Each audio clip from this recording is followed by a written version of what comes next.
స్వీయ గణన ఇవాల్టి నుంచి ప్రారంభమైందని కేంద్ర మంత్రి కిషన్ రెడ్డి అన్నారు. ప్రజలే నేరుగా ఈ ప్రక్రియలో పాల్గొనేందుకు ఇది మంచి అవకాశమన్నారు.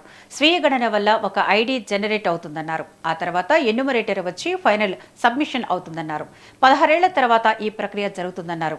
ఎవరూ తప్పుడు సమాచారం ఇవ్వొద్దని, ఎలాంటి అపోహలు వద్దని క్లారిటీ ఇచ్చారు.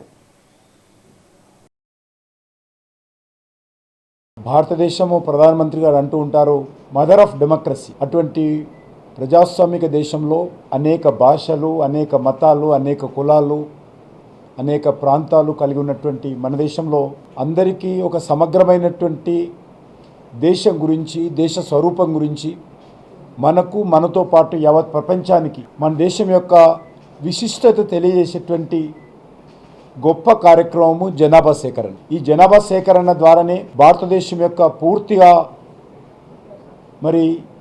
ఎన్ని భాషలు ఉన్నాయి, ఎన్ని రకాల జీవన విధానాలు ఉన్నాయి, అన్ని వివరాలు కూడా ప్రపంచ చిత్రపటంలో మనం ఆవిష్కరించడానికి అవసరం ఉంటుంది.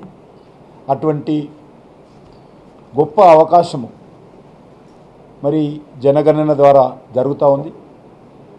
ఈ సంవత్సరము 2027లో జరిగేటువంటి జనగణన ఏదైతున్నదో, జనగణన 2027 ప్రత్యేకంగా బీసీ జనాభా కూడా స్వాతంత్రం వచ్చిన తర్వాత మొదటిసారి భారతదేశంలో జరుగుతూ ఉంది.